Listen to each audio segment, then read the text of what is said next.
அம்பேத்கர் சிலையை திறக்கிறத பத்தி நீட் எதிர்ப்பு இடத்துல நீங்க பேச வேண்டிய அவசியம் வந்துச்சு. 8 தலித் அமைச்சர்களை பற்றி பேச வேண்டிய அவசியம் வந்துச்சு. அமைச்சர் ராஜ்மோகனை பத்தி நீங்க பேச வேண்டிய அவசியம் வந்துச்சு. அமைச்சர் ராஜ்மோகன் தலித்ன்றது உங்களுக்கு அப்புறம் தான் தெரியும். எப்ப தெரிஞ்சா உங்களுக்கு என்னங்க?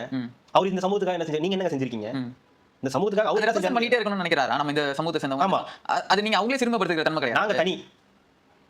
நாங்க தனி எங்க இது வேற, உங்க இது வேற. நாங்க இந்த உலகத்துக்குள்ள நாங்க வேற உலகம். நீங்களே ஃபர்ஸ்ட் உங்களை நீங்களே சிறுமப்படுத்துறீங்க. மத்தவங்க நம்ம கீழன்றது நீங்களே சிறுமப்படுத்துறீங்க. அவங்க என்ன சிறுமப்படுத்த கூடாது. அதனால நான் வந்து வேற, அதனால நானே சொல்லிக்கிறேன்றீங்க. அதனால நான் வந்து வேற இடத்துல இருக்கேன் அப்படின்ற ஒரு இது. எங்க இது வேற, எங்களை நீங்க டிஸ்டர்ப் பண்ணாதீங்க. நாங்க வந்து எங்களுடைய பிரச்சனைகளை மட்டும் தான் பேசுவோம். எங்களுக்கு அம்பேத்கர் சிலை திறக்கல, எங்களுக்கு இந்த பிரச்சனை இருக்கு, நாங்க இதனால பாதிக்கப்படுறோம்.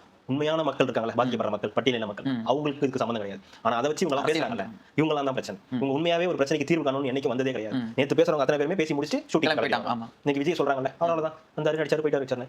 அவர் அப்படின்னா அப்ப நீங்க எல்லாம் யாரு? எனக்கு திரும்ப அதே கேள்விதான். நீங்க இவ்வளவு பெரிய மீடியத்தை கையில வச்சுக்கிட்டு உங்க பிரச்சனைகளையா வந்து சொல்லி படம் எடுக்கிறீங்களா? வாழை நான் வந்து அவ்வளவு கஷ்டப்பட்டேன், வாழையை தூக்குன வச்சேன், நட்டேன், புடுங்கினேன் சொல்றீங்க.